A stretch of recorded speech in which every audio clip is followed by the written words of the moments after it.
Boa noite, pessoal. Tudo bem com vocês? Aqui é o Álvaro do Study in Japan. É um prazer tê-los conosco aqui hoje, nesse webinar especial realizado pelo Consulado Geral de São Paulo, Consulado Geral do Japão em São Paulo, com o projeto Study in Japan. Tem algumas pessoas que ainda estão entrando aqui na sala. A gente tem um minutinho, então vamos respirar e acho que a gente já pode começar o webinar, né? Então, primeiro eu gostaria de apresentar os participantes de hoje à noite. Nós temos a presença do cônsul Eiji Takei, do Consulado Geral do Japão em São Paulo. A Estela Tanaka, assessora cultural, fará a tão aguardada palestra sobre as bolsas Bexit para pesquisa. E depois nós teremos uma mesa redonda, né? Apresentações de bolsistas que estão fazendo doutorado em universidades aqui no Japão. Então, todos eles têm informações bem fresquinhas para vocês e eles são bolsistas atuais, né? Completando seus estudos. Temos o Alex Ikeda, da Universidade de Osaka. Temos a Ana Maria de Almeida, que é doutoranda na Universidade de Tohoku. E a Daniele Nishimura, que também faz doutorado na Universidade de Osaka.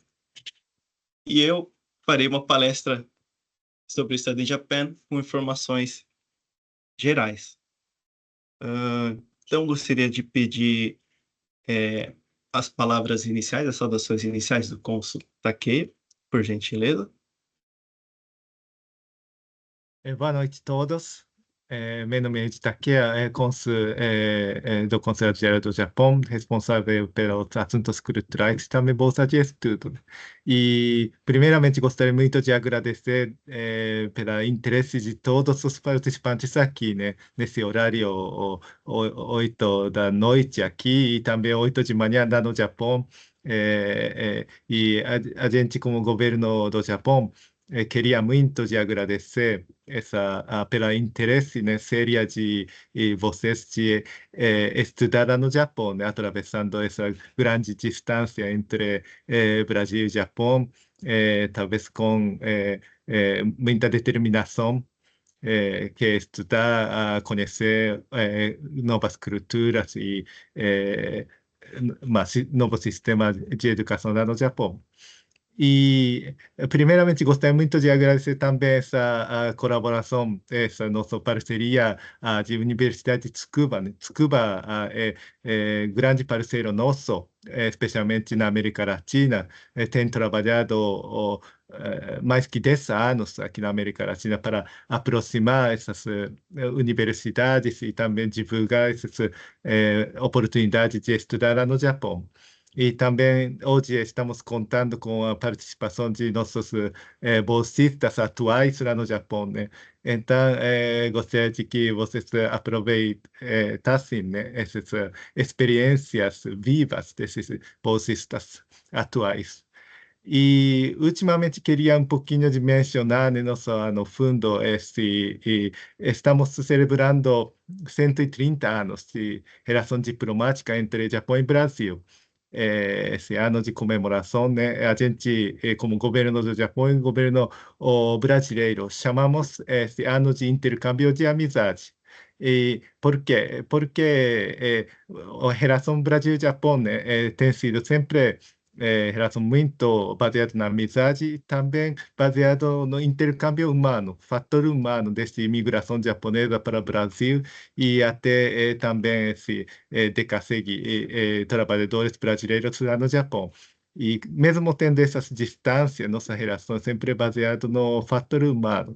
E durante todo o ano tem sido cultivado muitas coisas, né, desde agricultura, tecnologia, também na área de acadêmicas também.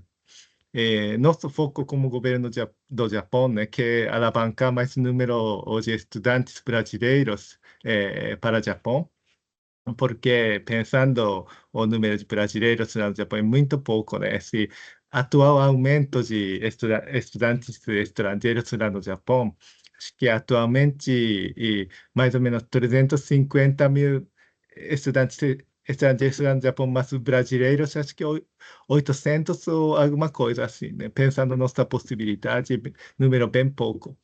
Então, como governo do Japão quer alavancar nesse número e levar mais estudantes brasileiros para o Japão. Então, gostei muito de aproveitar nessa oportunidade e não deixa dúvida, né, sobre nosso sistema de bolsa de estudo.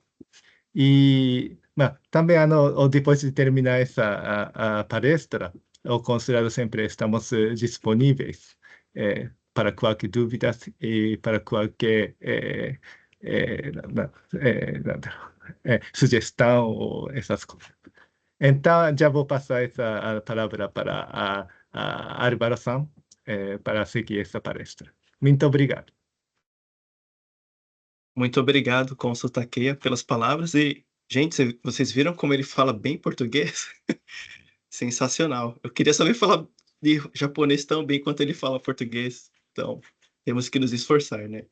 E, gente, vocês podem enviar as perguntas sobre as bolsas, sobre os conteúdos das palestras, através do Q&A. É uma função que nós temos aqui no chat, tudo bem? Então, sem mais delongas, gostaria de iniciar a palestra sobre Study in Japan. Parece que o som está normal para a maioria das pessoas, né? Eu também estou ouvindo bem aqui. Então, vamos lá, galera. Meu nome é Álvaro Kanashiro de novo. Eu sou coordenador para o Study in Japan no Brasil. E na minha apresentação, gostaria de cobrir 3 pontos. Primeiro, falar brevemente o que é sobre esse projeto Study in Japan, por que escolher o Japão como objetivo de intercâmbio acadêmico e como estudar no Japão. O projeto Study in Japan, como o Consul Takeia mencionou, ele já atua no Brasil há mais de 10 anos, né? Ele começou em 2015. Esse ano nós completamos 10 anos de atividades. E o objetivo do projeto é divulgar informações de qualidade, informações confiáveis sobre o intercâmbio para o Japão, para universidades japonesas, para fazer o curso de graduação ou pós-graduação, para escolas técnicas, para cursos profissionais também. E nós realizamos essas atividades de divulgação através de feiras físicas em universidades e escolas, mas também através de webinários como este aqui do dia de hoje. Nós começamos o projeto no Brasil, mas ele também se expandiu pela América do Sul. Então, nós temos uma base no Brasil, em São Paulo, e temos uma base em Lima, no Peru. E aí, dito isso, por que escolher o Japão como objetivo, como um local, como objetivo de intercâmbio, tendo em vista que nós temos opções em outros países? Eu sei que todos aqui conhecem o Japão de uma forma ou de outra, já tenham contato seja com a cultura japonesa, cultura pop, cultura clássica, ou gosta dos esportes do Budô, de Kendo, gosta de fazer alguma arte tradicional japonesa, ou gosta da comida japonesa. Então, eu sei que todos aqui, de certa forma, têm um contato com o Japão. Mas o objetivo nosso hoje é mostrar que o Japão é um grande país, é um grande alvo em termos de intercâmbio acadêmico. Por quê? O Japão já recebeu 29 prêmios Nobel e é um dos países que é mais citado em revistas científicas. Mas isso não significa que o Japão ele faz ciência sozinho.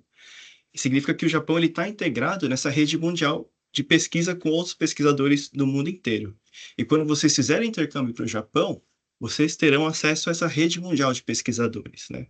Então, a gente gosta de dizer que o intercâmbio para o Japão não é só um intercâmbio para o Japão, mas é um intercâmbio que você vai acessar uma rede global, mundial de pesquisadores.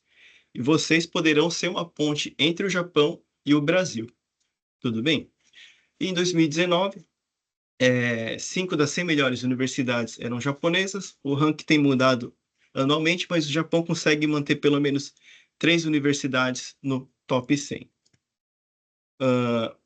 E assim como no Brasil, o Japão também tem universidades com perfil generalista, né? Tem algumas universidades que são especializadas mais em uma área ou outra, mas as grandes universidades nacionais, elas têm um perfil generalista, como tal como as universidades estaduais e federais do Brasil.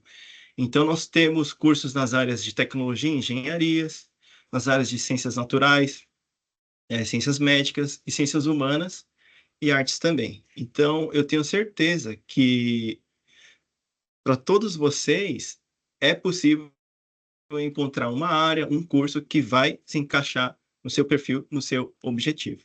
Tudo bem? E mais um motivo do porquê estudar no Japão, né? O Consul havia mencionado que nós temos cerca de 300 mil estudantes internacionais no Japão. Esse número tem aumentado depois da pandemia, e o número de estudantes brasileiros está em torno de 800 estudantes.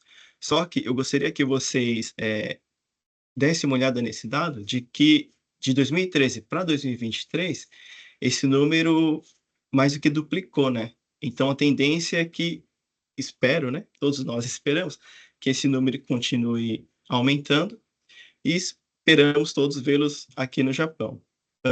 Um diferencial das universidades japonesas é que elas têm cada vez mais oferecido cursos em inglês para graduação e para pós-graduação, e durante o curso vocês terão acompanhamento do escritório da universidade para para começarem a se preparar para ingressar em empresas e conseguirem fazer uma carreira aqui no Japão internacional. Então, é muito comum que os estudantes, durante o curso, né, de mestrado, de doutorado, nos anos finais, ele vai escrevendo a tese, mas ele também já vai começando a pensar no passo seguinte. E aí vocês terão todo esse acesso aqui no Japão. A gente vai ver daqui a pouco, mas o custo educacional no Japão é muito mais barato se a gente comparar com alguns outros países, os destinos mais tradicionais, né?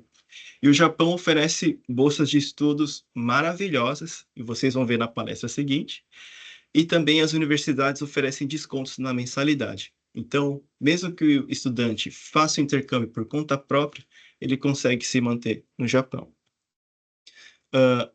Lembrar também que o Japão possui um sistema nacional de saúde que é bastante acessível para os estudantes internacionais e ele é muito eficaz. Então, o tratamento médico que um japonês, cidadão japonês recebe, você também vai receber. Falando, né, completando aqui os cursos, sobre a questão dos custos no Japão, para quem faz esse intercâmbio de forma privada, né, pagando por conta própria, por ano paga-se em torno de R$ 22.000 de mensalidade, no ano inteiro. Por mês, né, se a gente fosse dividir por 12, daria em torno de R$ 1.850. E os gastos cotidianos de um estudante, em média, chega a cerca de R$ 3.800. Esses são alguns números para vocês fazerem alguns comparativos, para vocês terem uma ideia de que estudar no Japão não é assim tão absurdo de caro como comumente é pensado, né? E vale frisar também que, em relação a destinos de países de língua inglesa, como Estados Unidos, alguns países europeus, estudar em universidade japonesa é muito mais barato. E como estudar no Japão, né? Então, a gente organizou um pouco os dados e, para facilitar a explicação, há basicamente duas possibilidades. A primeira dela é ir para o Japão já com uma bolsa de estudos, por exemplo, com a bolsa MEXT, que a Estela San vai fazer a palestra a seguir. E, além dela, nós temos a bolsa da JICA, a bolsa da Nippon Zaidan e a bolsa da Fundação Japão. A outra possibilidade de fazer intercâmbio para o Japão é ir por conta própria, custeando, né, a sua própria passagem, custeando a matrícula. Mas uma vez que você se torna aluno regular da universidade, você consegue ter acesso a descontos na mensalidade e a bolsas de estudos que a própria universidade oferece. Então, basicamente, são dois caminhos: ir para o Japão já com bolsa ou ir para o Japão sem bolsa e conseguir a bolsa lá, depois que você se torna aluno regular da universidade. E todas essas informações estão, assim, bem organizadas através desse QR Code. Então, se vocês acessarem esse QR Code, vocês terão uma página de links e nesses links vocês terão acesso a todas essas ações. Então, vejam com calma. Quem não conseguir usar o QR Code agora não tem problema, é só entrar na nossa página no Instagram, que vocês também têm acesso a essa informação. Já partindo um pouco para o final da minha apresentação, além da Bolsa Next feita pelo processo via consulado, algumas universidades oferecem uma Bolsa Next que é da própria universidade. Então, eu trago aqui um exemplo, que é esse programa de mestrado em Esporte e Estudos Olímpicos da Universidade de Tsukuba. É um programa de mestrado que possui uma bolsa junta. Então, se vocês clicarem nesse link, né, no Scholarships, vocês têm aqui a possibilidade de se inscrever para o curso e para a Bolsa Next. Então, acho que vale a pena ficarem antenados nessa possibilidade também. E caminhando para o final da minha apresentação, eu gostaria de mostrar um pouco sobre o que as universidades japonesas têm para oferecer. Esses são cursos na área de negócios e ciências sociais, relações internacionais, mas também nós temos cursos na área de tecnologia. A tecnologia e engenharia é bastante forte no Japão. E também temos cursos na área da saúde, em Tohoku, em Shinshu e em Kyushu University. Não se preocupem, porque depois eu vou disponibilizar essa apresentação. Então, sei que foi um pouco rápido o QR Code, mas eu vou compartilhar com vocês depois. E muito obrigado pela atenção de vocês. Agora eu gostaria de convidar a Estela San para falar sobre a tão aguardada Bolsa Next. Está todo mundo ansioso, todo mundo querendo conhecer mais sobre a Bolsa, né? Ok, Obrigado. pessoal, boa noite, tudo bem? Muito obrigada, Álvaro. Vou compartilhar aqui, então, a minha tela. Ok? Então, pessoal, eu sou a Estela, do Consulado do Japão. Talvez alguns de vocês aí já me conheçam. Mais uma vez, eu agradeço a presença de vocês nessa noite, né? Um pouco fria aqui em São Paulo. Espero que a gente tenha aí pessoas do Brasil todo, do Japão também, acompanhando a gente. Então, vou começar a falar sobre as bolsas de estudos. Next. Então, a Bolsa Next, como o Álvaro falou, é só uma forma, né, de estudar no Japão. Existem várias outras formas, mas a Bolsa Next seria uma das bolsas mais completas. Então, hoje eu vou apresentar, vou tentar seguir aqui esse índice, aqui falando sobre o que é o Next, quais são os requisitos, os benefícios, como funciona o processo dela. Vou dar uma pincelada rápida sobre todas as nossas modalidades e focar aqui na bolsa de pesquisa pós-graduação, que é o nosso foco hoje. Então, para começar, o que é a Bolsa MEX? São as bolsas oferecidas pelo Ministério da Educação do Japão, que seria em japonês o Monbuka Gakusho. Então, ela oferece as bolsas de estudos aí a brasileiros desde 1956. Então, no ano que vem, já vai fazer 70 anos, né, que as bolsas MEX são oferecidas aos brasileiros. Aqui nós temos uma foto dos bolsistas que embarcaram em setembro, né, do ano passado, que são bolsistas de pesquisa, língua e cultura japonesa, treinamento de professores. E agora, em março, nós fizemos a orientação pré-embarque dos bolsistas de pesquisa, graduação, escola técnica, curso profissionalizante, e eles embarcaram aí para o Japão no dia 1º de abril. Então, são 6 modalidades de bolsas oferecidas. Tem a de pesquisa, pós-graduação, graduação, escola técnica, curso profissionalizante, língua e cultura japonesa e treinamento para professores. São mais de 280 mil estudantes estrangeiros no Japão, de mais de 180 países. São mais de 9.100 bolsistas MEXT, né, no Japão. E temos aí, somente pelo consulado em São Paulo, nós já indicamos mais de 1.000 bolsistas ao Japão. Então, quais são os requisitos gerais para participar do processo seletivo dela? O primeiro é ser brasileiro, né? Ter um bom conhecimento da língua japonesa e ou inglesa, isso vai depender aí da modalidade escolhida, mas se você não tem aí um bom conhecimento da língua japonesa, mas tem que ter aí a vontade, né, de aprender japonês, assistir às aulas em japonês.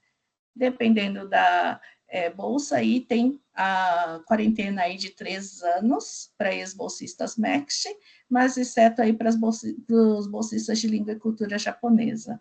Também ter uma boa saúde física e mental, não pode ser militar ativo e tem que ser residente na circunscrição do consulado da representação diplomática responsável. Então, caso vá participar do processo seletivo em São Paulo, tem que ser residente nos estados de São Paulo, Mato Grosso do Sul e Triângulo Mineiro. Se você for aí de outro estado, verifique, né, no site do consulado, da embaixada, qual a representação diplomática responsável pela sua região. Ok? Então, o bacana dessa bolsa, o que ela oferece? Tudo. Ela oferece, né, as passagens de ida e volta, no início e no término da bolsa, isenção de todas as taxas acadêmicas, então você não paga para estudar, e ainda recebe uma bolsa mensal aí para suas despesas diárias, né, de alimentação, transporte e moradia. Então, para as bolsas de pesquisa pós-graduação e treinamento para professores, a bolsa hoje é de 143 mil ienes, que dá em torno aí de $1.015 mensais, e para graduação em escola técnica, curso profissionalizante em língua e cultura japonesa, a bolsa é de 117 mil ienes, que dá em torno aí de $830. Isso para suas despesas do dia a dia. Aí vocês vão me perguntar, né? Mas esse valor é o suficiente? Sim, dá para viver no Japão estudando, né? Claro que você não pode aí extrapolar e querer viajar sempre, comer fora, isso não é possível, mas para os estudos é o suficiente. Então, quais são as etapas de seleção desse processo?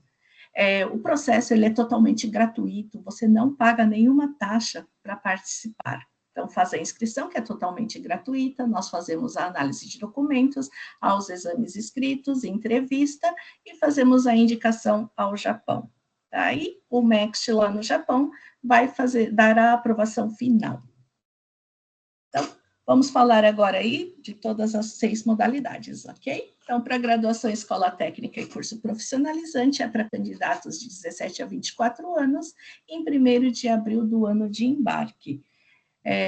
Temos as modalidades para graduação, é para humanas, exatas e biológicas, escola técnica tem as áreas aí de engenharia, né? O curso profissionalizante são os cursos aí que o pessoal gosta bastante, que tem ilustração, anime, mangá. Nos últimos anos, a busca tem sido bem grande, né? E quem quiser, né, ter interesse nessas 3 modalidades, amanhã nós teremos uma palestra focando nessas 3 modalidades, também com bolsistas atuais do Japão dessas áreas, ok? Então, para essas 3 modalidades, os candidatos fazem aí as provas de japonês e inglês e matérias específicas, que podem ser matemática, química, física, biologia, vai depender da área, ok? E temos o curso preparatório de língua japonesa no 1º ano. O processo é totalmente gratuito, as inscrições iniciam agora em junho, tá? Exames escritos em julho, entrevistas em julho, e fazemos a indicação ao Japão. Depois nós temos também a bolsa para treinamento de professores para candidatos até 34 anos, para fazer pesquisas em universidades japonesas.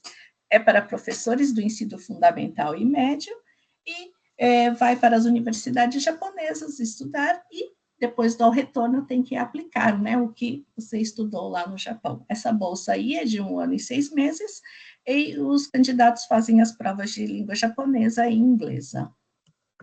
Temos também a Bolsa de Língua e Cultura Japonesa para candidatos até 29 anos. Essa bolsa aqui é para aqueles que fazem letras com habilitação em língua japonesa ou descendentes de japoneses. Aqui pode ser de qualquer área. São 2 cursos oferecidos para vida e cultura japonesa ou com foco na língua japonesa. Essa bolsa é de 1 ano. O bolsista ele precisa trancar, né, a sua graduação aqui por 1 ano e estudar, e retorna, precisa concluir a sua graduação. Esse daqui, os candidatos fazem a prova de língua japonesa.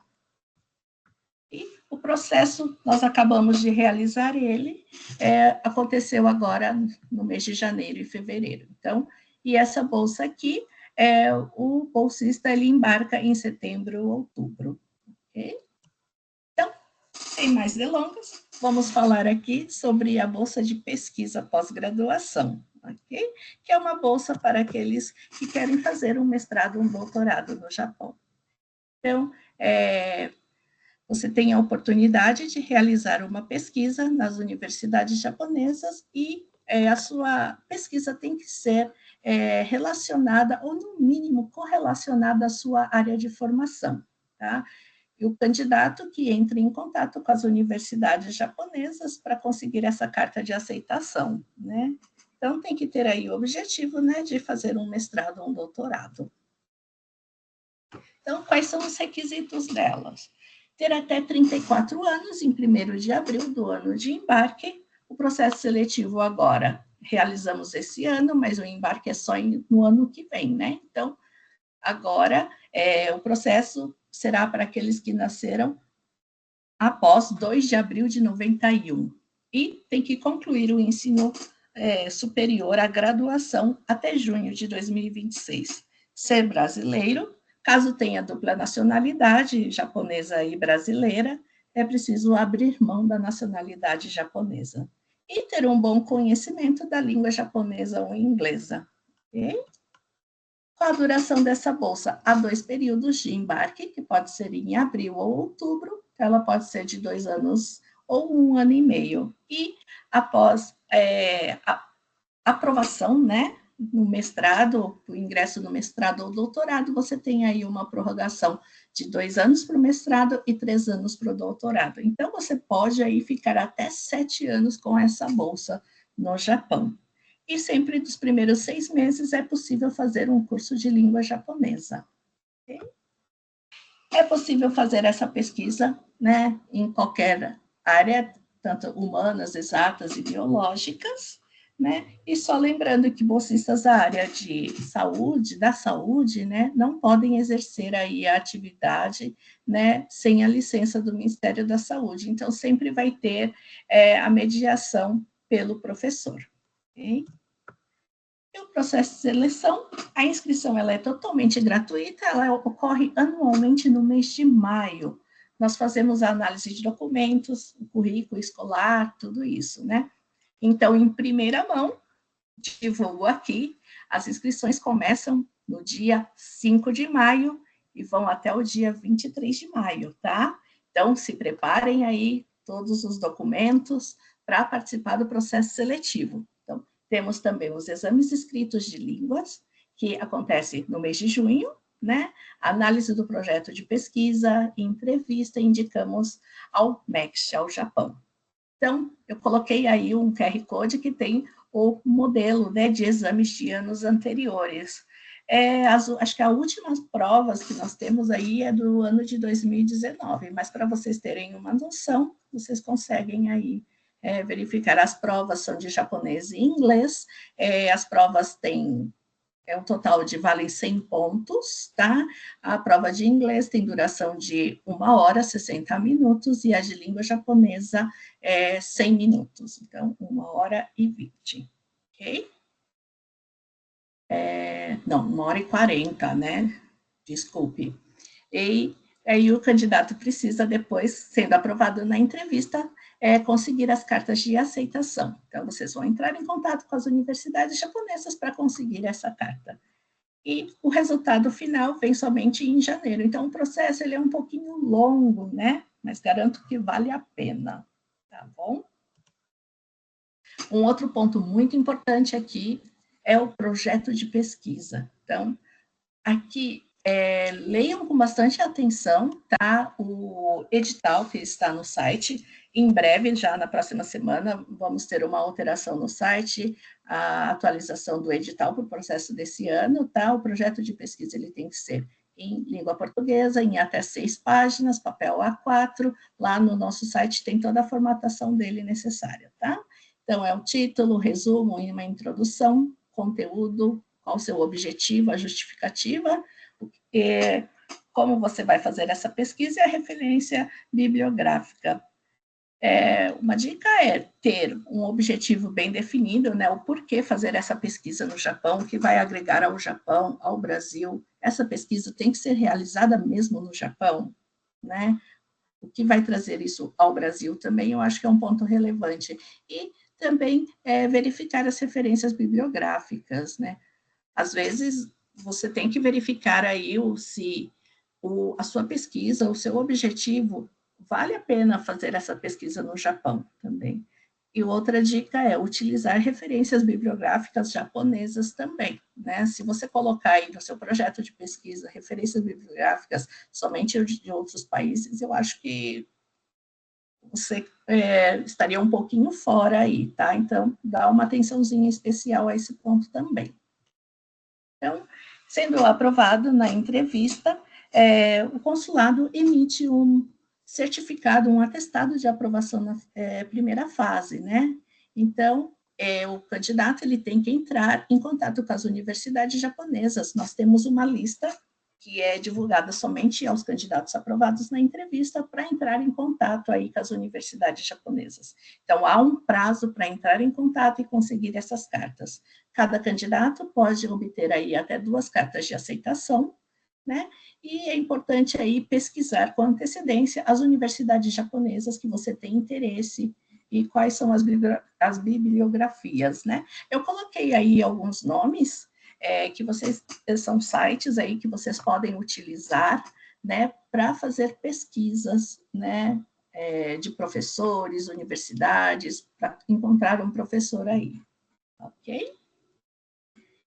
Depois, chegando no Japão, você vai como um aluno de pesquisa, né, que seria um aluno não regular. Aqui no Brasil, a gente costuma chamar aí de um aluno especial. Então, você tem aí 1 ano e meio a 2 anos até conseguir a aprovação no mestrado ou doutorado.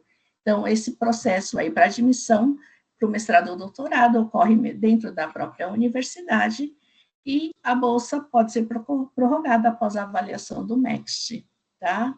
E se não consegue a aprovação para o mestrado ou doutorado, fica durante esse período aí no Japão, né? E depois retorna. Mas com certeza vocês vão conseguir aí ingressar no mestrado e doutorado, tá bom? E esse processo de admissão vai depender aí de cada universidade. Ela pode ser em inglês, japonês, entrevista, exame escrito, e sempre seguindo aí o período, né, os editais de cada universidade, ok? Aqui nós temos uns sites para consulta, tem o da História em Japão mesmo, Estude no Japão, tem a JASON, eu coloquei aqui também da Associação dos Bolsistas do Governo Japonês, aqui de São Paulo, tá? Que eles podem ajudar vocês também. É uma associação dos bolsistas que já foram ao Japão. Temos aqui as nossas redes sociais, espero que, não sei como vocês ficaram sabendo aí dessa palestra de hoje, desse nosso webinar.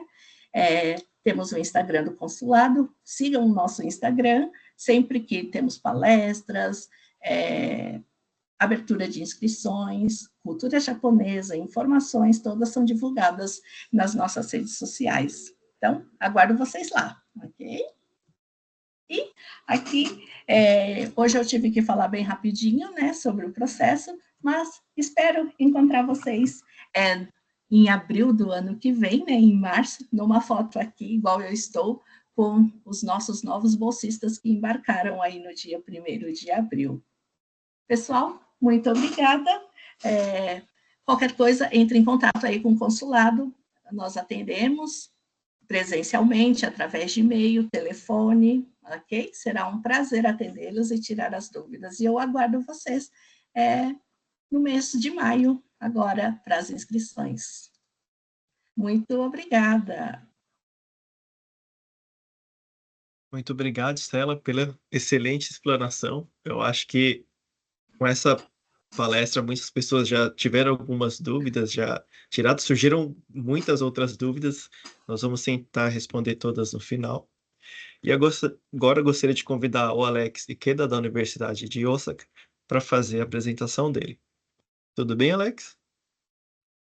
Olá, bom dia, boa noite a todos. Eu vou compartilhar minha tela então.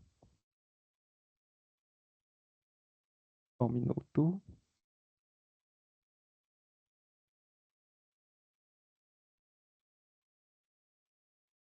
Todos me veem, todos me ouvem. Sim? A apresentação Obrigado. agora está em tela cheia. Perfeito, obrigado. Então, boa noite a todos. Meu nome é Alex. Primeiramente, eu gostaria de agradecer ao Consulado do Japão pela oportunidade e pelo Estúdio em Japão também pela organização do evento. Então, bem brevemente, eu vou passar um pouco da minha experiência como atualmente estudante de doutorado aqui no Japão. Então, aqui um pouco da minha formação. Eu sou formado em Engenharia Química pela Unicamp. Eu me formei em 2021. Porém, eu tive um ano aí sabático como bolsista de língua e cultura, né? Que foi esse um ano de estudos de japonês na Universidade de Osaka. Depois que eu me formei na Unicamp, né? Então eu voltei ao Brasil para me formar. E em 2021 eu voltei como mestrando da bolsa de pesquisa, né? Na Universidade de Kyoto agora. E a minha área é ciências de energia com foco em química de biomassa. Então, eu concluí o mestrado em 2023, e aí, desde 2023, né, no fim de 2023, eu estou como doutorando, sigo na mesma linha de pesquisa, na Universidade de Kyoto.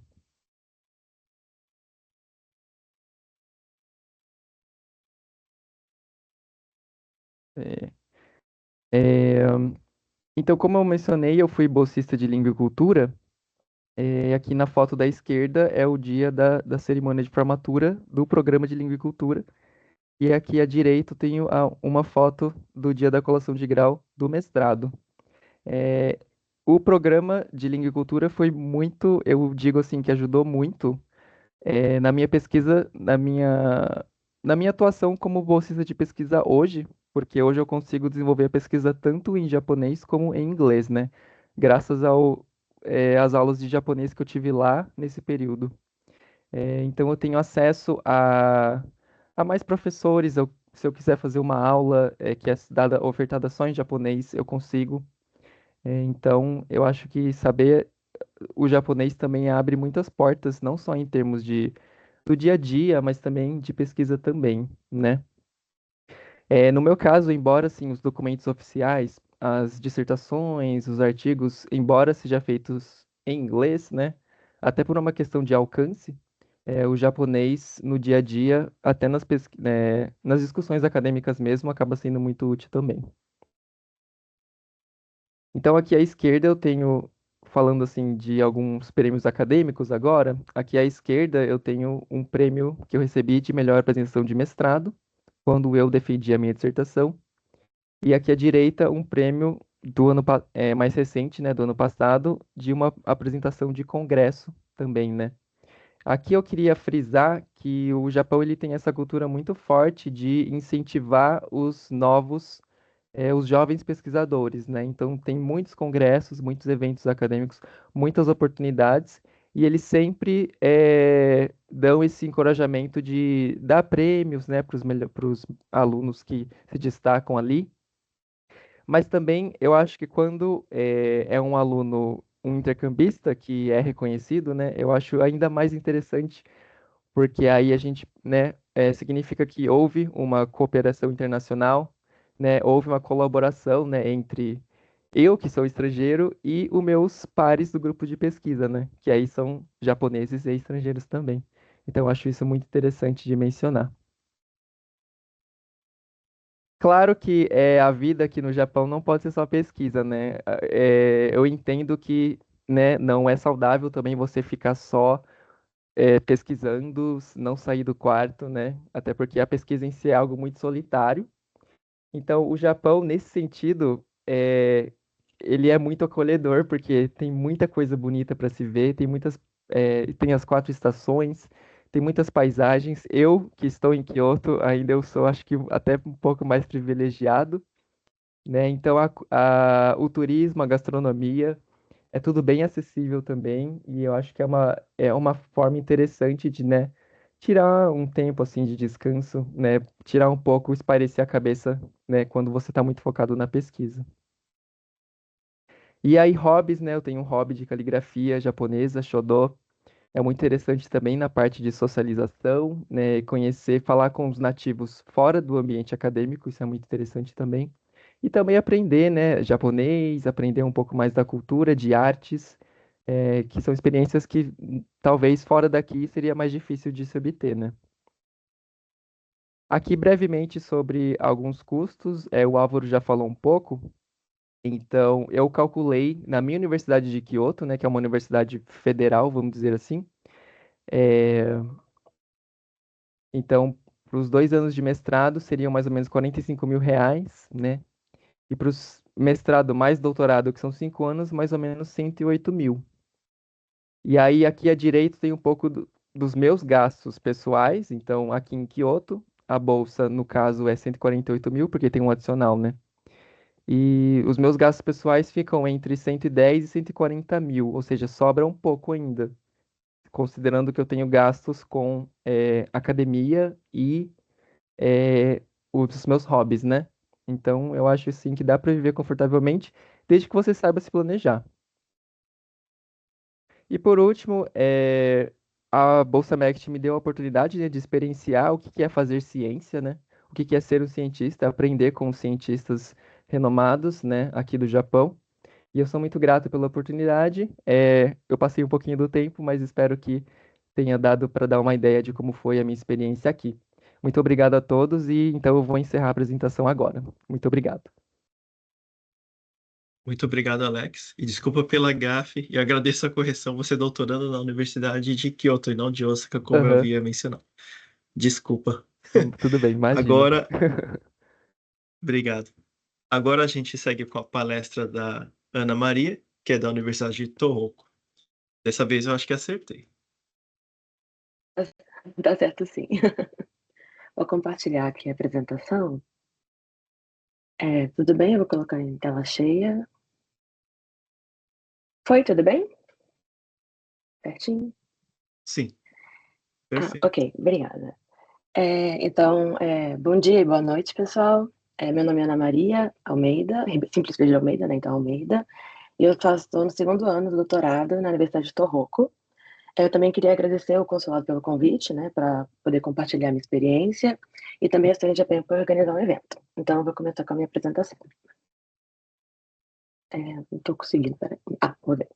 Então, um pouquinho sobre mim, né? Eu sou formada em História pela Unicamp e eu vim para o Japão em 2021, né, com a bolsa de pesquisa. Em 2022, eu entrei no mestrado e me formei no mestrado ano passado, né, em março. E atualmente eu estou no 2º ano do doutorado, na mesma universidade e no mesmo laboratório, que é um laboratório de área de estudos, né, de estudos japoneses. E na minha apresentação eu queria comentar um pouco sobre a vida universitária, né, como bolsista e também como estudante de pós no Japão, né.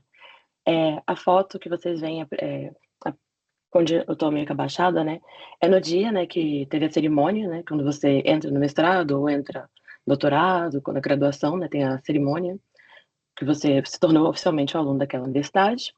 E a segunda foto é no dia da formatura do mestrado, com meus colegas e professores no laboratório.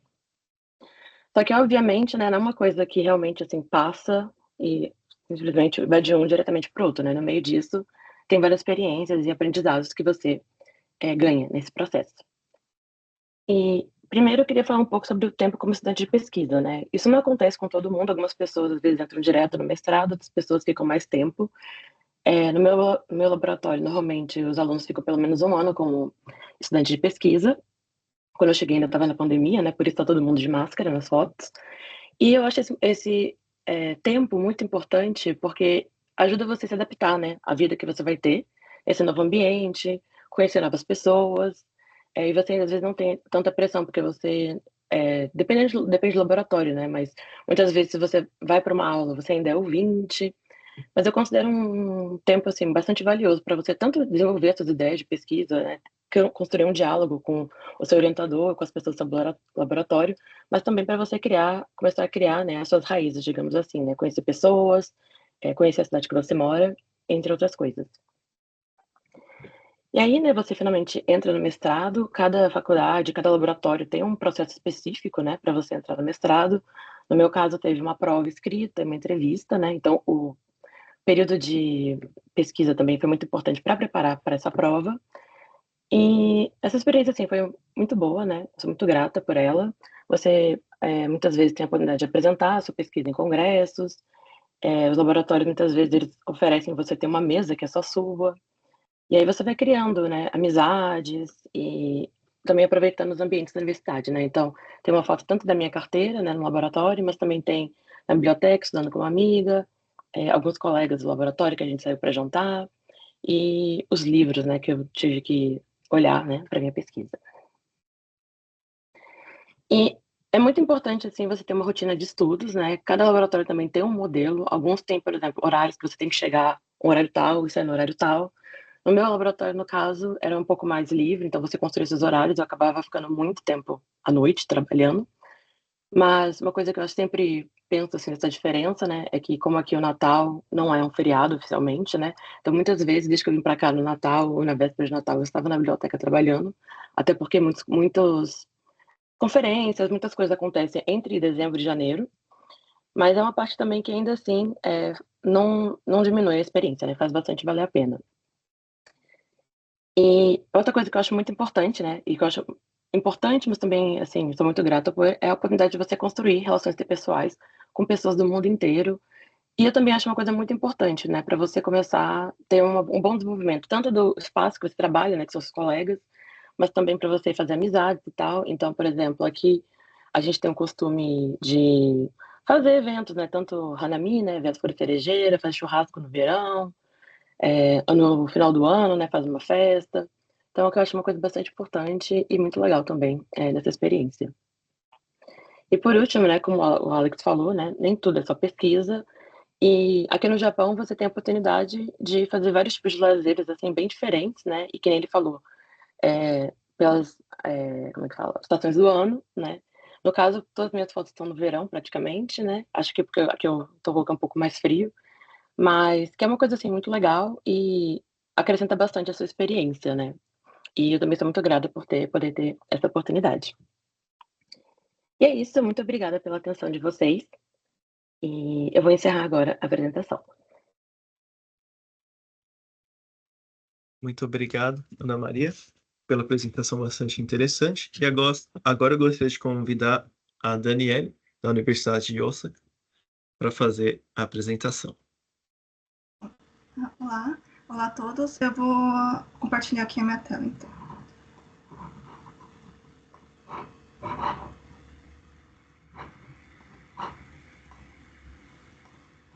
Todo mundo consegue me ver?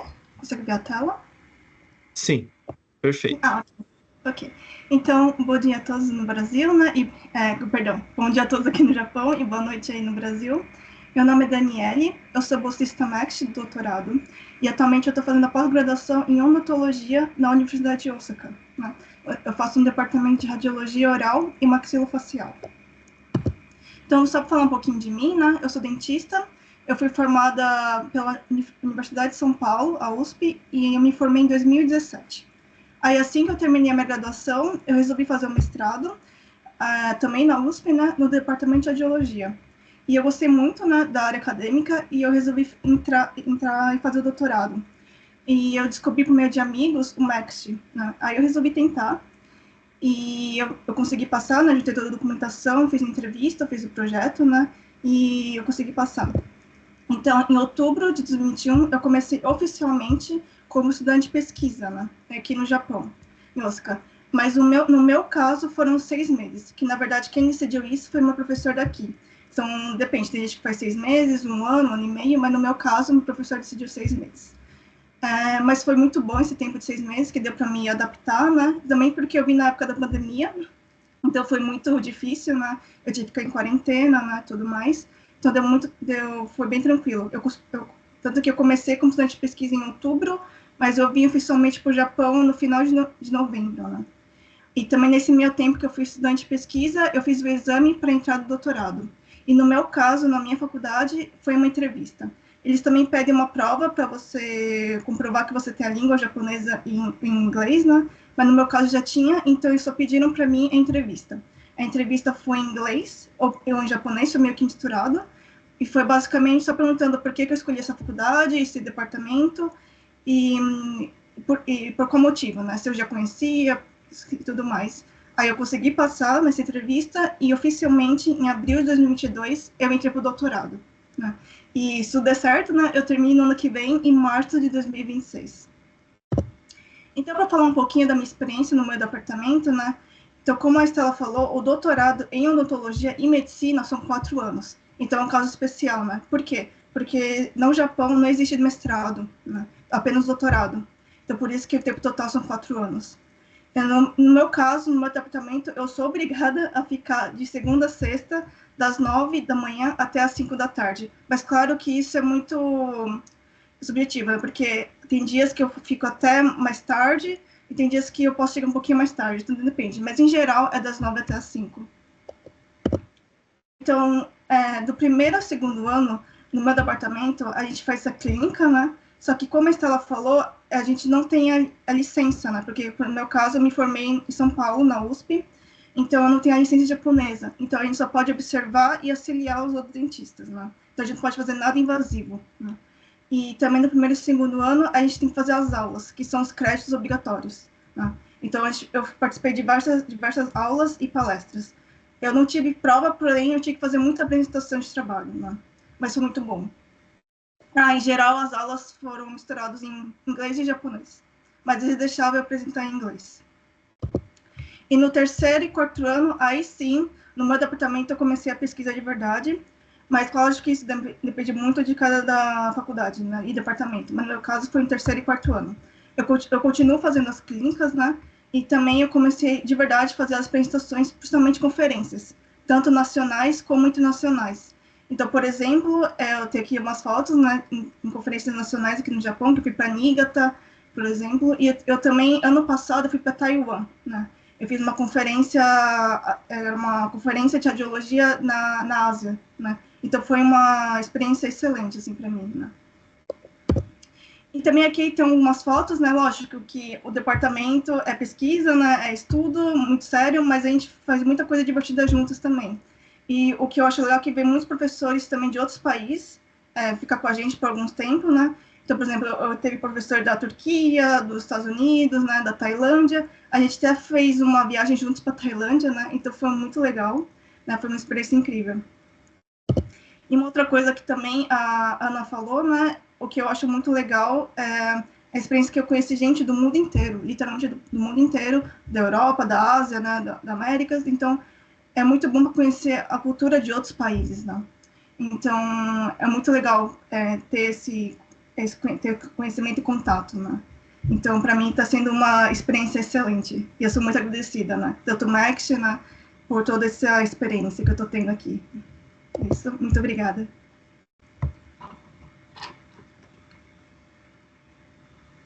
Muito obrigado, Daniele, pela apresentação. Agora, com a ajuda do Vitor Hugo, ou Torugo, conhecido das redes sociais, ele que é o nosso designer e ajuda a pensar, planejar as postagens no Instagram, no Facebook. Ele vai nos ajudar com algumas perguntas que foram lançadas no Q&A, perguntas e respostas. E esperamos dar conta da maioria, ou pelo menos das, assim, que a dúvida é uma dúvida que muitas pessoas têm em comum, né? Tudo bem, Vitor? Tudo bem, a gente recebeu tipo uma quantidade enorme de perguntas, tanto e aí deu um pouquinho mais de trabalho, né? Mas também no Q&A ou PIR para alguns. E aí eu e a Janine a gente saiu, ela me ajudou aqui a escolher as melhores. As melhores não, mas as que faziam mais sentido, né, pra gente estar respondendo hoje nessa live. E eu também dei uma organizada aqui por tópico, né, para ficar mais prático da gente responder algumas juntas também. Então, eu vou fazer algumas perguntas e aí a gente pode ver quem consegue, quem puder responder elas, pode ser assim? Ou se tiver alguma Perfeito. coisa que eu acho que pode ser mais direcionada, eu posso também já perguntar diretamente, tá bem? Perfeito. Tá, então, primeiramente, sobre perguntas gerais e requisitos, tem uma pergunta feita pela Bruno, que foi o seguinte: tem alguma exigência de que a graduação do aplicante tenha sido em universidade pública no Brasil? Então, eu vou responder. De forma Ok. alguma, não. Você tem que ter uma formação de nível superior, mas não há exigências de que tem que ser universidade pública. Já emendando, então, a graduação tem que ser um bacharel aí de pelo menos, no mínimo, 3 anos, né? 2 anos, infelizmente, a gente não consegue. 3 também a gente já fica um pouquinho assim, mas ainda dá. Pode encontrar dificuldades em conseguir um professor orientador, tá? Nossa, muito bom, Estela, muito obrigada. Você já respondeu outra pergunta já, então. Tem uma pergunta aqui que eu acredito que você já respondeu durante a sua apresentação também, mas só para reforçar, talvez, perguntaram se há limite de idade para o curso de pós-graduação. Foi a Aline que perguntou. Ok, até 34 anos, em 1º de abril do ano de embarque. Então, para o processo seletivo deste ano, o candidato deve ser nascido após 2 de abril de 1991. Uhum. Acho que essas perguntas do processo seletivo e dos requisitos fica melhor de você responder, né, Estela? Eu vou perguntar mais 3 sobre requisitos gerais.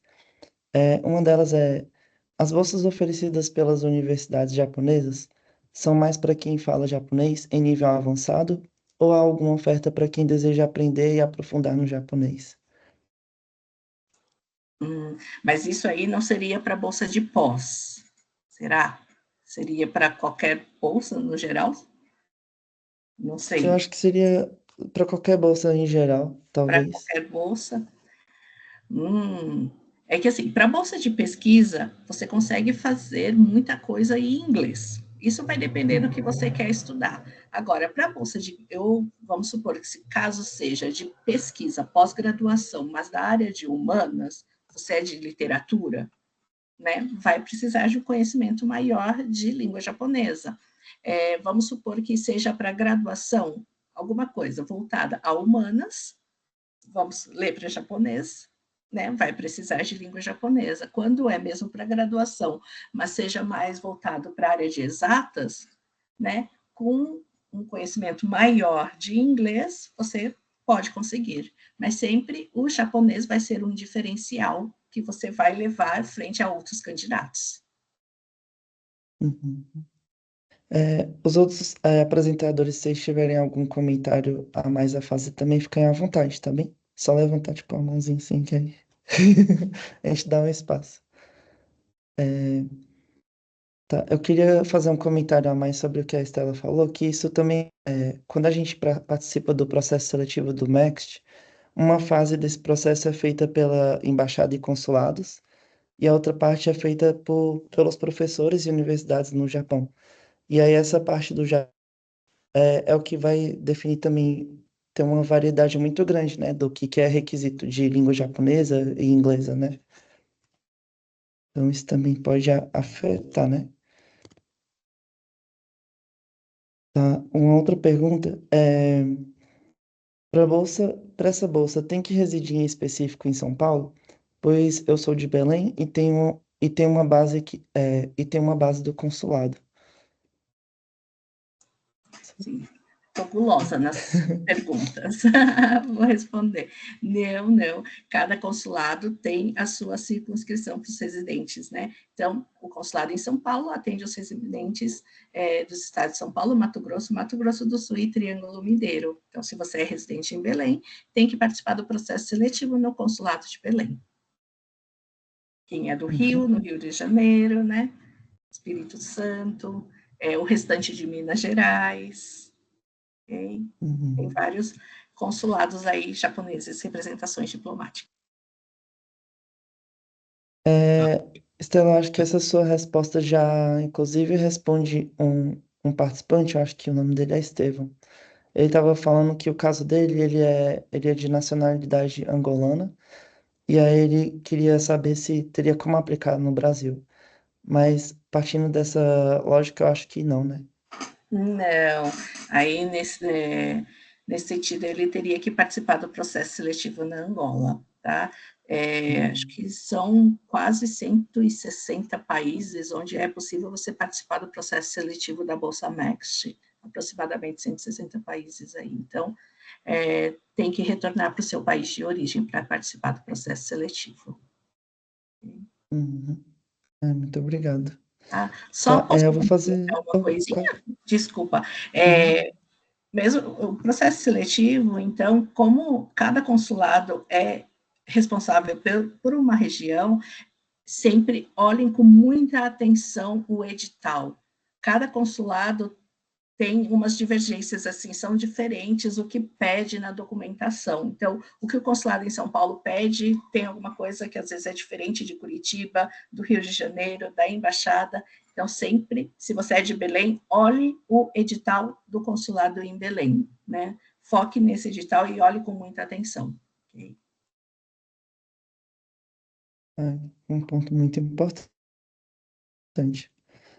Muito obrigado, Estela. Agora eu vou fazer algumas só queria perguntas. adicionar que, Uhum. só queria adicionar, mesmo, né, que tem muita gente aqui, acho que de vários estados, mas o conteúdo da palestra da Estela, né, ele pode ser aproveitado por todo mundo do Brasil inteiro. Mas essa parte de inscrição, dá uma olhada com cuidado, mas a ideia é encorajar todo mundo a aplicar para a Bolsa MEXT, né? Então, o que foi explicado pela Estela, acho que vale para muita gente. Então, mas os editais também vão ser divulgados por cada consulado e pela embaixada. Então, é bom ficar atento. Obrigado. Era só mais para complementar isso, que o conteúdo da palestra foi ótimo, foi muito bom. Acho que vai encorajar muita gente a aplicar a bolsa. Obrigado. Muito obrigado, Álvaro, pelo ponto que você comentou. Tá, voltando aqui às perguntas, eu vou fazer uma pergunta aqui que eu acho que é muito importante para quem vem estudar aqui, que é: pessoas com o visto de pesquisa ou de estudante podem trabalhar ou apenas é permitida a atuação acadêmica? Posso responder? Sim, fica à vontade, Alex. Então, pela legislação, é permitido, porém tem um limite, né, de 28 horas semanais estabelecido pelo governo. Mas eu, como doutorando, eu falo por mim que, ainda mais que eu tenho área experimental, os experimentos já requer bastante disposição física, né, e mental. Você, às vezes, tem que passar um número fixo de horas todos os dias no laboratório. Então, você já tem esse compromisso, que é o seu compromisso principal, né? Porque a bolsa é para essa finalidade. Quando você resolve trabalhar, né, você está, então, querendo assumir um vínculo empregatício com algum outro lugar, uma empresa, enfim, né? A partir do momento que você resolve assumir esse vínculo, então a empresa vai poder te cobrar. Você não vai poder faltar, né, com esse outro compromisso também. Então você vai ficar bem sobrecarregado, tá? Então a minha sugestão, vamos pensar, vamos tentar ter um planejamento. Quem sabe, ao invés de trabalhar, vamos abrir mão da cervejinha, vamos tentar cozinhar um pouco, entendeu? E para tentar conseguir focar mesmo na pesquisa. E vamos, né, se você ainda tem um tempinho a mais, por que não estudar japonês? Porque isso também é o que vai realmente te dar qualidade de vida, né? Não necessariamente ter um pouco de dinheiro a mais. Essa é a minha opinião.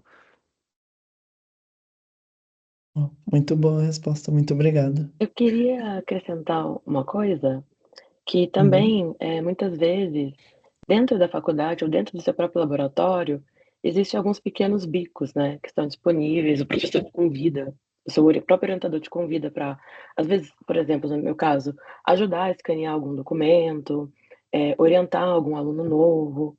Então, são trabalhos que são dentro, você recebe, né, por isso, são trabalhos dentro da faculdade, mas também que tiram aquela carga extra de você ter que ir para um outro lugar, se comprometer com outro lugar, porque quando é uma coisa dentro da universidade, o seu próprio orientador, as pessoas tendem a entender também aquele compromisso, e eles têm noção também que você está fazendo a sua pesquisa, né, então é muito mais flexível E muitas vezes funciona muito melhor, né? Então muitas vezes tem essa opção também.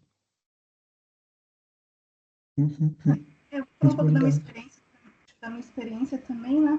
Que o meu primeiro e segundo ano, como eu falei, foi mais tranquilo que agora, né? Mas isso depende muito de cada departamento e cada professor. Então, no primeiro e segundo ano, eu consegui fazer alguns trabalhos extras, né? O meu trabalho extra que geralmente me chamaram foi a prefeitura, o que acontece muito aqui em Osaka, né? Cada prefeitura chama os alunos estrangeiros para apresentar. Então, principalmente, no meu caso, foi falar sobre o Brasil. Então, eu tive muitos trabalhos, assim, pequenininhos, né? Que eu apresentava e eu ganhava dinheiro com isso. E eu dou aula de português aos sábados, né? Então isso não atrapalha muito, né? Na minha pesquisa, que de segunda a sexta eu sou focada só na faculdade e de fim de semana eu consigo fazer outros trabalhos, né? Então também dá para fazer isso. Muito obrigado. É muito importante saber da experiência de todos vocês aqui que estão estudando no Japão, né? E também, claro que existem as limitações para trabalhar, e é importante a gente dar foco no nosso estudo, né? Também no que você veio aqui com esse propósito, né? De estudar e fazer sua pesquisa, então esse é o nosso foco. Mas claro que, dependendo da região onde você vive, pode ter algumas dificuldades, porque pelo custo de vida e tudo mais, e acaba sendo necessário, né? Mas muito obrigado pelas respostas de vocês. Eu vou fazer uma pergunta agora aqui que eu acho que a galera que também está estudando ela pode responder. Então, eu vou fazer duas perguntas ao mesmo tempo, porque elas se complementam, tá bom? A Bolsa MEC prevê auxílio moradia e normalmente as universidades oferecem moradia. O que vocês podem responder em relação a isso?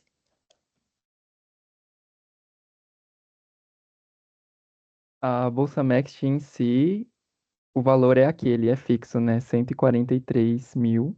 Com esse dinheiro você tem que procurar a sua moradia. No entanto, o que é muito comum é no primeiro ano da bolsa, a universidade oferece um dormitório, que é uma moradia estudantil, mas não chega a ser assim, não é 100% gratuito, mas o aluguel já é bem mais em conta. Então é muito comum no primeiro ano você passar num dormitório e, né, o que é muito comum é o pessoal durante o primeiro ano, como aluguel é mais barato, já vai juntando para mudança. Aí no segundo ano, porque a mudança também é caro. Tem que Nossa, comprar justo. móveis, assinar contrato.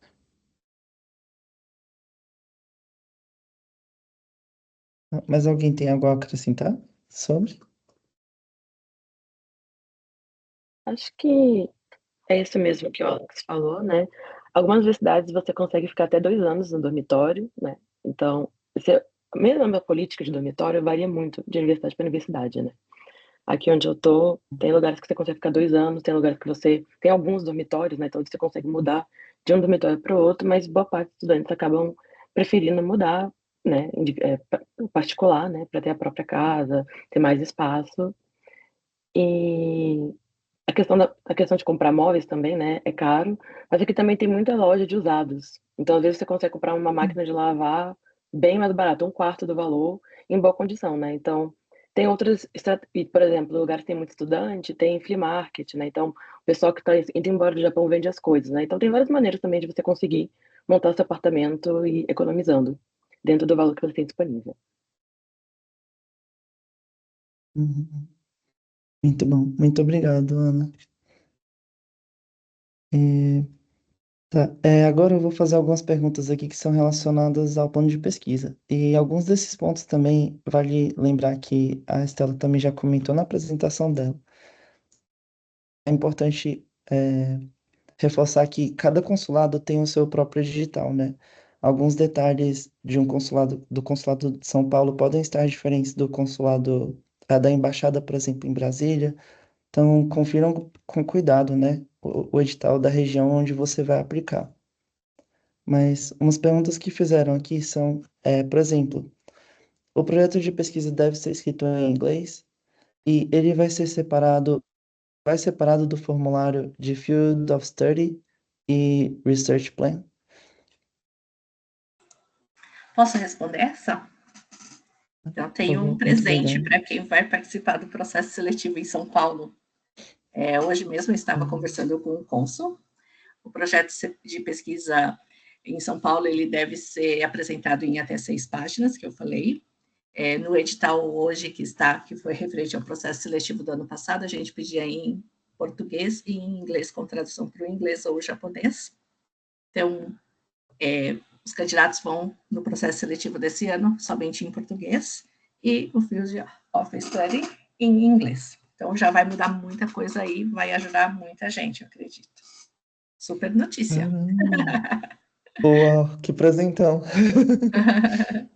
Né? Mas caprichem no projeto de pesquisa, porque é isso que vocês têm que conquistar os professores da banca, porque são todos professores universitários que participam da banca, e também é através do projeto que vocês têm que conquistar aí os professores lá no Japão, tem que convencer os professores a serem os seus orientadores, né? Ser o seu orientador, na verdade, que é somente um. Ok? Uau, que ótima notícia. Estela, já falando, você fez um comentário aí que tem conexão com a outra pergunta feita pelo Wesley, que ele perguntou se as pessoas que avaliam o projeto são da área que a gente escolhe. Por exemplo, um projeto de humanidades é avaliado pela mesma banca das ciências naturais? Como é que seria essa avaliação? Não. Em São Paulo, não, são professores de humanas, exatas, professores de exatas, biológicas, professores de exatas. Então é separadinho, né? Sim. Perfeito. E uma última pergunta sobre áreas específicas e projetos de pesquisa é que a Suelen perguntou o seguinte: por exemplo, aqui no Brasil, para ingressar no mestrado e doutorado, precisa-se passar por uma entrevista, onde se pontua um currículo e avalia quantos artigos o aluno já publicou, por exemplo, e se participou de projeto de extensão e etc. Realmente são vários tópicos para realização do mestrado ou doutorado. E no Japão ou para a Bolsa MEC segue o mesmo padrão? Faz sentido a pergunta? Nossos bolsistas querem responder? Aí. Esse eu não participei desse processo aí, eu só vejo aqui no Brasil. Desculpa, pode repetir, por favor. Sim, eu vou tentar resumir, tá bom?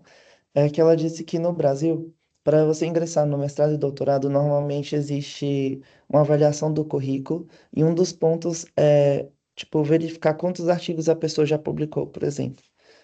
Para você participar da Bolsa MEC ou até mesmo entrar na universidade japonesa, após, né, ser aprovado, esse tipo de avaliação também é feita, considerando artigos, por exemplo? Então, veja, o processo da Bolsa Next com o consulado, ele vai até certo ponto só, né? Ele te coloca como estudante de pesquisa lá no Japão. Você ainda não é oficialmente um mestrando, doutorando. Então, o processo do MEXT, do consulado, é o que a Estela explicou, né? Aí você chegando no Japão, talvez você tenha ali 1 ano, 6 meses, como a Daniele falou, que você ainda não é estudante oficial. Nesse 1 ano, você tem que se preparar para o exame de admissão do seu departamento, do seu laboratório. E aí você pode ser que você tenha que fazer uma prova escrita, uma entrevista. E aí, nessa fase também, eles vão analisar o seu currículo, né? Eu não. É que assim, geralmente quem está começando não é comum a pessoa ter muitos artigos. Mas eles vão analisar o seu projeto de pesquisa, se você tem proficiência em línguas, e se tiver exame escrito, obviamente, se você foi bem ou não. Então é um processo a mais que é depois mesmo.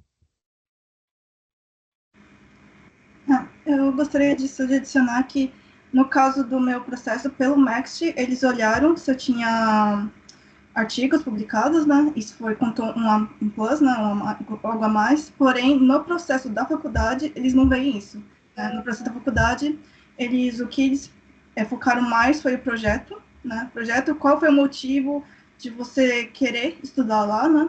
se você tem conhecimento suficiente, né? Então, eles não perguntam e não tem necessidade de ter publicações. Mas, de novo, depende muito de cada faculdade e cada departamento, né? Cada um tem seus requerimentos. Né? Uhum. Ai, muito obrigado. Assim, se eu puder comentar também sobre a minha experiência, tipo, o que eu notei de diferença, por exemplo, porque antes de vir para o Japão, eu também participei do processo seletivo de um mestrado no Brasil. E eu notei que existe uma certa diferença em relação à cobrança durante para a entrada no mestrado em si. Não, assim, claro que varia para cada curso e universidade, com certeza. Mas o curso do mestrado no Japão normalmente não exige já ter essas publicações assim em grande quantidade, né? Enquanto no Brasil sempre tem uma pressão maior para já ter publicação, já desde o início, assim, porque a gente tem, por exemplo, já na graduação tem como a gente participar daqueles projetos de pesquisa e aí já começar a ter alguma publicação, participação em congresso. E por ter esse tipo de participação já adiantada no Brasil, a gente acaba tendo uma cobrança para entrar no mestrado, né? Já no Japão o processo é um pouquinho diferente. E aí, talvez para o mestrado em si não tenha uma cobrança tão grande. Mas para o doutorado eu acho que é bem importante, né? Faz Sim, sentido. que no Brasil seria a iniciação científica, né, que o pessoal já faz. Isso. Sim. Uhum. Eu vou dizer assim o que eu acho, que na banca os professores vão avaliar bastante se você tem a maturidade, né, suficiente para fazer essa pesquisa no Japão. Se você tem conhecimento daquilo que você está querendo estudar. Não é que você tenha a resposta, porque se você tiver a resposta, você não precisa estudar, fazer essa pesquisa. Né? Para que você vai pesquisar? Então, não é que você tem que ter essa resposta, mas você tem que ter essa maturidade, você tem que demonstrar isso aos professores, à banca, né? Que o que você almeja, qual o seu objetivo, tá? E acho que sim, que você ter a iniciação científica, né? Te ajuda, sim, que eles vão ver que você já tem uma experiência, mas isso não é comum no Japão, né? Como Torugo disse, né? Isso é uma coisa do Brasil mesmo, que no Brasil acho que isso está mais avançado mesmo. Não sei se eu ajudei ou Muito obrigado. atrapalhei, mas dá tudo certo, gente. O negócio é ter um objetivo, não desistir. A Bolsa Max é fácil? Não vou dizer que é, mas não é impossível, tá? Nossa, justamente. Muito obrigado. Tem uma pergunta aqui que eu acho que talvez pode ser bem interessante de se comentar. Por exemplo, se a gente é selecionado para a Bolsa Max, existe a possibilidade de trazer seu cônjuge, seu parceiro, né, ou seus filhos junto com você? Então, vou responder. Deixa eu ver o Alex, Daniele, Ana, que eu saiba, não tem cônjuge aí no Japão. Não sei se eu não estou sabendo, mas eu acho que ainda não. Ou não me contaram, não me convidaram para a festa. Estou brincando. Mas sim, é possível. Precisa ser casado com certidão de casamento, não pode ser união estável, mas pode levar. Mas lembrando que não há um acréscimo no valor da bolsa, né? O valor da bolsa é a mesma, despesas aéreas também são por conta do bolsista, do cônjuge, do dependente, então será um visto de dependente, tá? O dependente, ele tem que se manter, se for trabalhar, é um visto, aquele de trabalho temporário, que seria de 28 horas semanais também, mas tanto os bolsistas como o dependente, se for trabalhar, tem que ter autorização para trabalho, tá? Não pode trabalhar sem essa autorização, ok?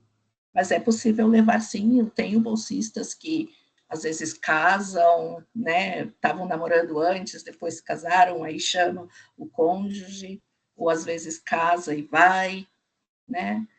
Existe, não se preocupem, é possível levar. Uhum. É bom que já, sei lá, alivia a preocupação de algumas pessoas, né? Que tiverem pensando em. Mas uma outra pergunta importante aqui, que eu acho que é para dar uma esperança também para a galera, é perguntar assim: alguém que já tentou ingressar como MEC em pós-graduação e não passou, essa pessoa pode tentar de novo ano que vem? Aqui no Brasil, sim, pode Sim, participar, sim. não tem problema. Tenho bolsistas que tentam várias vezes, né? Tentaram 2, 3, 4, conseguiram. Tem gente que passa na primeira. Isso não é um impedimento. Será um prazer. Mas eu sei que vocês vão passar na primeira, fiquem tranquilos. Se eu pudesse levar 300 pessoas, se eu pudesse enviar, enviaria. Infelizmente eu não consigo.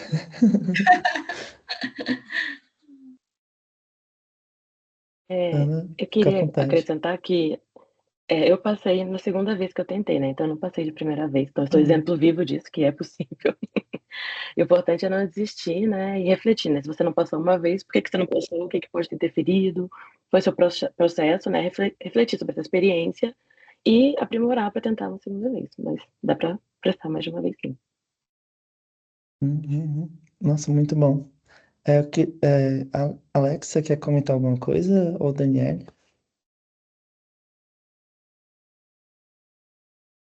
É que eu passei de Não. primeira, mas eu acho. Então, Arrasou. Eu também passei de primeira. Então, mas tendo um Então eu currículo vou forte, comentar. né? Acho que Ah, japonês ajuda muito, querendo ou não, inglês. Assim, se você mostrar que você justo. consegue ser uma pessoa que vai conseguir viver de maneira independente, longe da sua família, fora do Brasil, mostrar isso do jeito como você fala, né? Como você se comunica, eu acho que isso é fundamental também. Muito bom. Eu queria é. também comentar um pouco da minha experiência como pessoa que passou de segunda tentativa. E queria dizer o seguinte para vocês, que preparação é algo muito importante, sabe? Então, por exemplo, todos os anos a Bolsa MEC ela ocorre basicamente no mesmo período.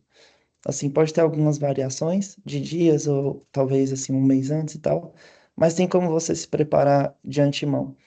Então, participando de eventos como esse que a gente está oferecendo aqui hoje para vocês pegarem o máximo de informação, tirarem suas dúvidas, é algo muito importante de se fazer, porque você já pode já começar a preparar sua documentação, tirar todas as dúvidas de antemão, e aí quando começar o período de inscrição, você já está com tudo em mãos, sabe? Então, isso é muito bom para você ter mais chances, né, de ser aprovado, eu acho. Me ajudou bastante na segunda tentativa, sabe? Então, eu indico para todos isso. Eu só queria É, adicionar que, uhum, como o Vitor falou, planejamento é tudo, né? Então, o edital ele é sempre na mesma época do ano. A prova de proficiência em japonês, eu acho que agora tem em junho, julho e dezembro, né? É sempre também na mesma época. Então, se você quer tirar uma proficiência para incrementar o seu currículo, por que não planejar quando que você vai fazer a prova e qual nível, né? Com bastante antecedência.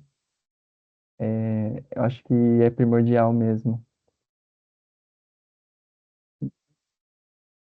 muito obrigado. Daniel, você queria falar alguma coisa? Sim, sim. Uma coisa que eu acho, no meu caso, que eu percebi, né, eu vi de muitas pessoas também que não passaram de primeira, é o projeto. Na minha entrevista, focaram muito em projeto, então eu acho que tem que dar uma atenção muito grande, porque como a Estela falou na apresentação, né, tem que ter algo relacionado com o Japão, né. Então, das pessoas que não passaram de primeira, que eu vi muitos casos, é que não tinha muito. Eles perguntaram, mas você pode fazer nos Estados Unidos? Você pode fazer isso em outro país? Por que tem que ser no Japão, né? Então, eu acho que isso é muito importante, focar por que você vai fazer essa pesquisa especificamente no Japão. Então, além claro, da profissão de língua, porque tem umas entrevistas que é em japonês ou inglês, então você tem que treinar, né? No meu caso, por exemplo, eu tive que me apresentar em japonês, mas o restante foi em português, mas teve gente também que teve que falar ou só em inglês ou só em japonês, né? Então é bom treinar também as 3 línguas. Uhum. Muito bom. Muito Só queria obrigado, Daniel. complementar, só queria Uhum. complementar também a minha área de ciências humanas e eu fiz a bolsa para pesquisa para a área de estudos internacionais, as reformações em ciências sociais. E a minha entrevista, já faz bastante tempo, foi em 2011, eu acho, foi toda em português, mas parecia que era uma banca de defesa de mestrado, porque, nossa, o meu tema era com trabalhadores brasileiros no Japão, então todo mundo conhece um pouco, mesmo que não é da área. Então parecia estar fazendo a defesa para o mestrado já, e principalmente para quem é de humanas, ter uma noção, você está fazendo pesquisa, sei lá, sobre mangá, tudo bem. Aí tem brasileiros, pessoas do mundo inteiro fazendo essa pesquisa, mas se você vai escolher o Japão, de certa forma, você tem que saber o que os autores do Japão estão escrevendo para você fazer o diálogo, né? Você, como pesquisador, vai dialogar com todo mundo. Provavelmente você vai encontrar esses pesquisadores nos gakkais, nas conferências, e provavelmente um deles vai ser o seu orientador ou orientadora. Então, eu acho que talvez as outras áreas, com certeza, mas em ciências humanas é essencial que você tenha um conhecimento bom, assim, da sua literatura dentro da sua área. Porque a minha defesa foi... A entrevista foi, assim, foi difícil, mas acho que foi por ela que eu consegui vir também. Então fica a dica. Obrigado. Muito obrigado, Álvaro. Tá, eu acho que a gente vai encerrar as perguntas, né? Desculpa, só acrescentar, né? Como também participo nesse tipo de entrevista, como consulado no governo do Japão, preciso perguntar sempre, né? Como é que pode contribuir nessa relação Brasil-Japão com esse projeto ou através dessa bolsa? Isso sempre pergunto. Isso, dica grande, né? Sempre pergunto. Então, já que tem que montar esse projeto bom, pensando por que estudar no Japão e também nesse sentido, como a gente utiliza imposto do povo japonês, né? Então, eu sempre pergunto isso, né? Então, é uma grande dica para vocês que participam dessa entrevista. Obrigado. Muito obrigado pelas suas palavras. Álvaro, você queria falar alguma coisa agora? A reforçar que já é uma bolsa ofertada pelo Ministério da Educação japonês, então tem que ter uma contribuição para as duas sociedades, né? Para o Japão e para o Brasil. Então, dentro da sua pesquisa, nós, enquanto pesquisadores, de modo geral, a gente faz pesquisa não para alimentar o nosso ego, mas para construir um mundo melhor, né? Então, acho que mostrar isso vai contar muitos pontos. O próprio cônsul Takeya falou. Então, galera, essa é uma dica assim, fundamental para vocês pensarem. Por que eu quero ir para o Japão? Será que é só porque eu quero conhecer o Japão? Eu quero visitar os lugares? Tudo bem, tem isso, claro, mas o mais importante é você estar decidindo a sua carreira profissional e provavelmente os próximos anos, os próximos 10, 20 anos da sua vida. Então, não é uma decisão trivial, né? Pensem no projeto, se preparem com bastante seriedade que vai dar tudo certo. E estamos chegando no final do webinar, infelizmente, mas amanhã nós teremos uma palestra também sobre graduação. Eu sei que tem várias perguntas, muitas específicas, algumas perguntas sobre graduação que poderão ser respondidas amanhã. E como já está ficando tarde no Brasil também, né, já quase 9h30, aqui no Japão a gente vai começar o dia de trabalho. Eu gostaria de pedir, né, as dicas finais, as palavras finais de todos os participantes, começando pelo cônsul Takeya. Realmente, muito obrigado. Impressionou muito, né, essa a participação ativa de todos os, vendo comentários de vocês, talvez temos deixado algumas dúvidas, mas qualquer coisa realmente estaremos disponíveis para qualquer pergunta. Então, a gente se vê em outra oportunidade, né? Muito obrigado por todos.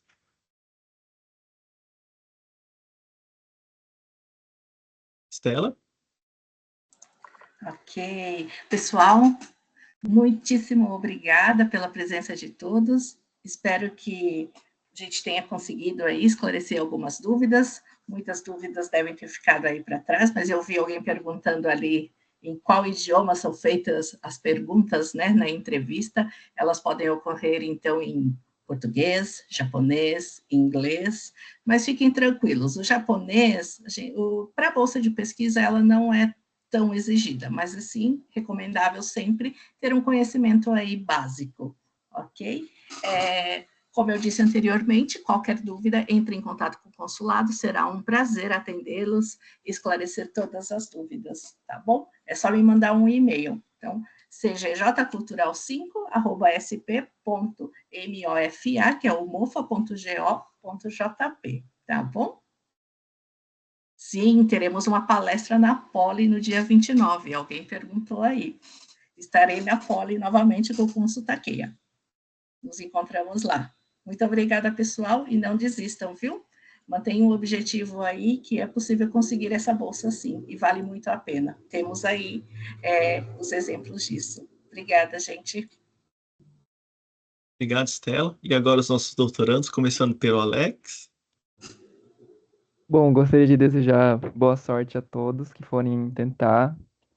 Se preparem, né? Eu acho que, assim, o importante é, no fim das contas, seja sincero, mostre quem você é no processo. Se você se preparou, vai transparecer, né, ali na hora. E boa sorte a todos, espero que todos tenham uma ótima oportunidade. Ana Maria. Reiterando, né, queria agradecer o convite, né, para compartilhar a experiência, estaria de bem para organizar o evento. Desejo a todo mundo uma boa sorte, né, não desistem, fiquem calmos, se preparem e vai tudo certo. Muito obrigada. Obrigado. Daniele. Então, eu também gostaria de muito te agradecer, né, pelo convite, né, por todos que assistiram aqui hoje, a gente, né, e também desejo boa sorte, né, como o Alex falou, só se preparar direitinho nas suas documentações, principalmente de projeto, e vai estar tudo certo, né. Muito obrigada. E Vitor. Pessoal, muito obrigado a todos que participaram do evento. Agradecimento especial aos palestrantes também, né? Alex, Ana, Daniele, Stella, obrigado por tudo, e Consul também. Obrigado por todo o apoio e por criar esse tipo de evento e oportunidade para que as pessoas possam estar coletando o máximo de informações para se inscrever. Então, muito sucesso a todos. Então, obrigado, pessoal. Agora a gente encerra esse webinar sobre pesquisa. Amanhã teremos o webinar sobre graduação. Quem tiver interesse em graduação, ainda dá tempo de se inscrever. E aí a gente se vê amanhã, então. Muito obrigado, boa noite a todos e nos vemos no Japão. Até mais. Tchau, tchau.